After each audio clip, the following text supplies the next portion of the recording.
Hi, my name is Jason Serrano, and I wanted to talk about self-disclosure. Self-disclosure is personal information that you share about yourself on many different levels. Stories that you share about your experiences, personal thoughts and preferences on certain ideas, even your religious beliefs or what you think of others people's religious beliefs. Also, self-disclosure will be the way you think of other people, how you judge them. Um, Depending on the circumstances, this could be a great benefit. It could open up relationships with individuals in business. It could build a network system that could be beneficial for both parties.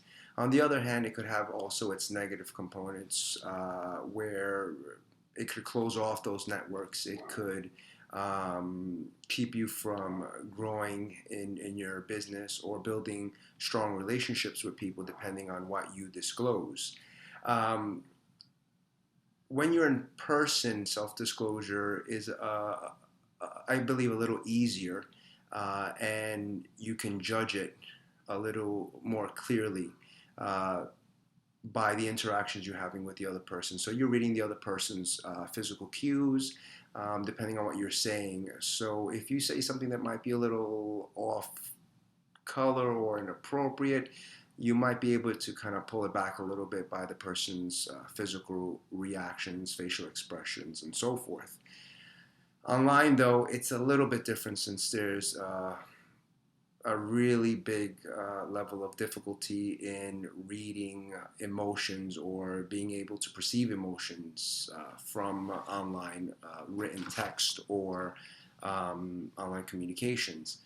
Uh, Also, there are more dangers online due to the fact that if you write something that might be considered inappropriate or not main acceptable in the mainstream, or a little bit old-fashioned as things progress and change and views change, it might linger.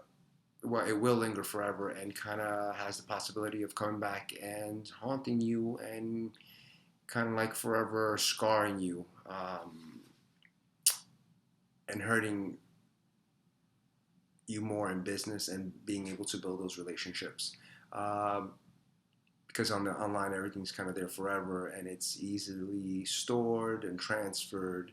And as we've seen with many examples that we read about in the newspaper or see on TV, how things that are written down eventually resurface over and over again, and kind of haunt people. So self-disclosure online is, I believe, is a little more dangerous than when in person because the disclosure is not recorded permanently on a database that could be shared. It's just on an individual basis.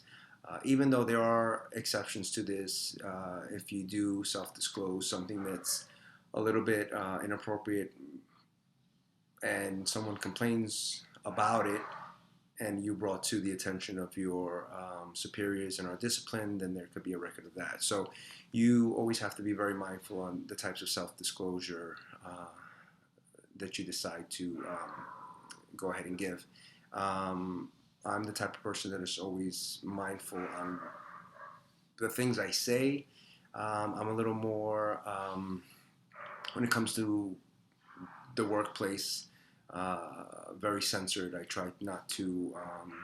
I try to keep everything in general terms where it kind of fits everything and not specific to a race or gender or religion. I just try to make everything kind of generalized depending on the conversation. So it's neutral.